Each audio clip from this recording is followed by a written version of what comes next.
Hello once again, this is your professor, Danny Araneta Cabulay for the course Tourism Entrepreneurship. We're now in lecture number 5. Okay? So, this is lecture number 4. Lecture number 4. And we will talk about how to formulate core values or values statement. So, ano ba yung core values? Well, these are the most important things espoused by a company.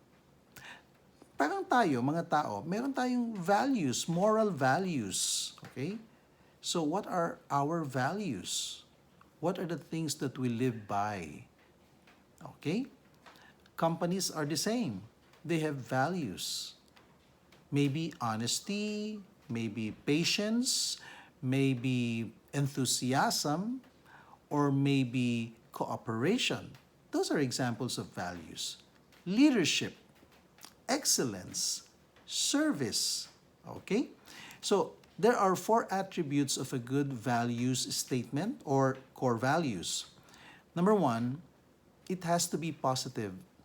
Huwag tayo maglagay ng mga negative values. There are negative values, by the way. So you have to choose only positive ones. Second, congruence. Dapat yung values ng company ay congruent din sa mga tao. Kaya huwag tayo kung about honesty or integrity is one of the company's values, huwag tayo mag-hire ng mga empleyado na dishonest, mga sinungaling. Kasi magkakaproblema tayo sa company. Magkakaroon sila ng disciplinary action soon.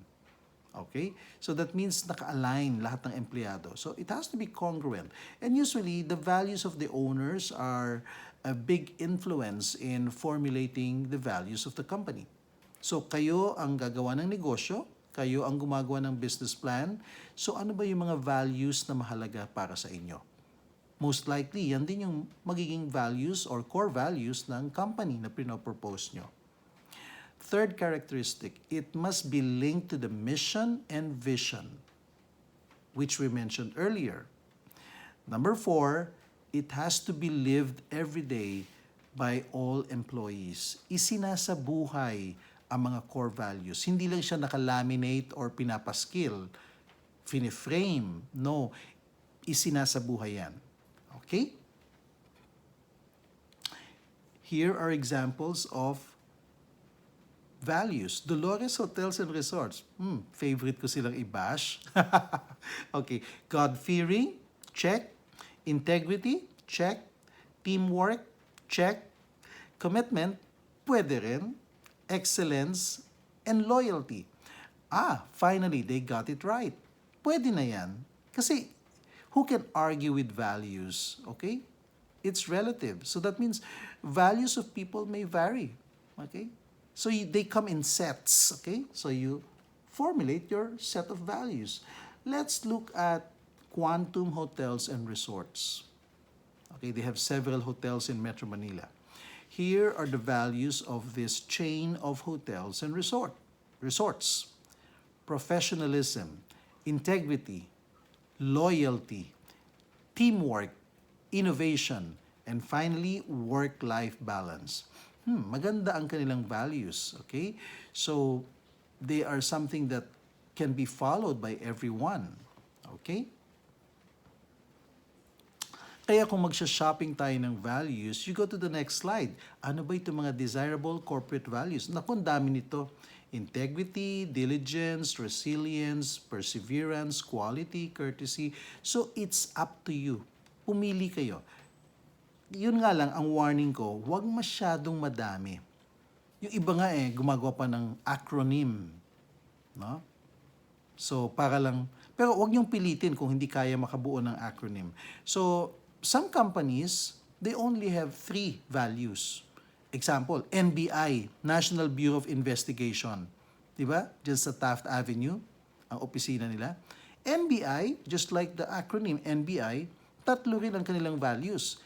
N, nobility, B, bravery, and I, integrity.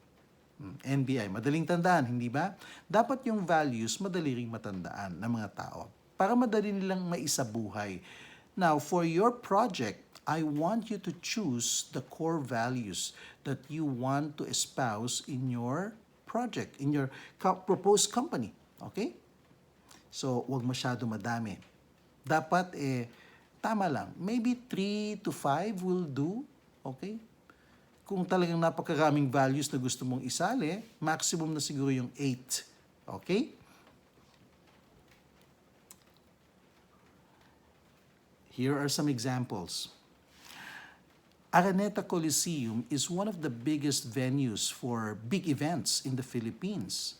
So kung minsan may basketball games, may concert, mayroong prayer rally, or maybe there could be some events like beauty pageants also. Yan. It's one of the favorite venues in Metro Manila. Ano ba ang kanilang core values? Naku, 4 lang.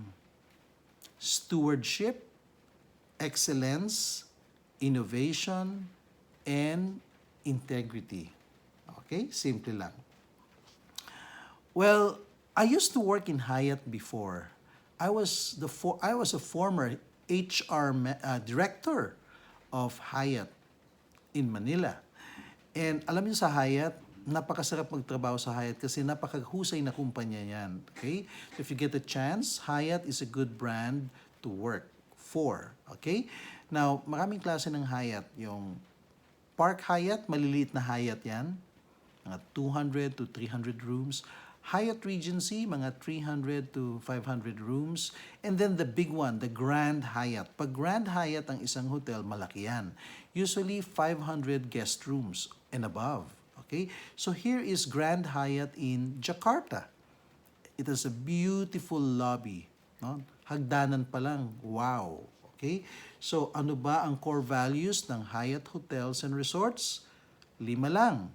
Okay? So the values may not necessarily be in words, but they could be phrases. Number 1, we care for people so they can be their best. Okay? So you bring out the best in people. Second, we are family. So tinatrato nila ang mga empleyado at mga kliyente as a family. So you take care of your family. Number 3, caring for our communities. That means all the stakeholders that they deal with, suppliers, the immediate community, the host community where the hotel is located, government, etc. We care for them. That's what they're trying to say. Okay? And number 4, we embrace everyone. Very powerful yung value na yun. That means they do not discriminate. Everyone is welcome. And finally, find your place at Hyatt. Ibig sabihin, there is always something that will delight you when you enter our premises. Okay? So, find your place at Hyatt. Now, it's your turn to formulate your core values. This is pop question number 9. What are your company project's core values? Enumerate them. Just enumerate them. And then come up with a 2 to 3 sentences explaining how did you arrive at those core values. Okay? Deadline for posting your answers is Wednesday, May 18. Now, for your project, you have task number 2. Formulate your company's mission statement, vision statement, and core values.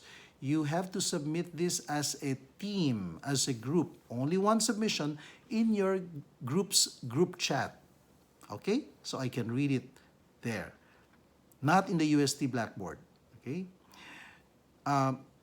Try to develop or write a 1-paragraph explanation of the mission statement, the vision statement, and the core values. 1 paragraph for every statement. No? So you give a 1-paragraph explanation for the mission statement, 1-paragraph explanation for the vision statement, and 1 paragraph also for the values statement or the core values. Deadline is May 19 on Thursday. Okay? May 18, Wednesday also. So all of this will be Wednesday, huh? Don't forget.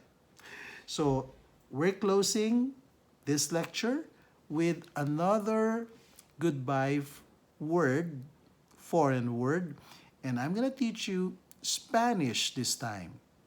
Yung Spanish, para rin siyang Portuguese. Okay? Adios, di ba? This time, adios. Adios, hasta la vista. Meaning, goodbye, see you again. Okay? That is goodbye in Spanish. Here's the parting quotation. The baggage that you don't need to carry are your past, guilt, expectations, others' mistakes, and negativity. I hope you got it. So long until the next video lecture number 5. Adios, hasta la vista,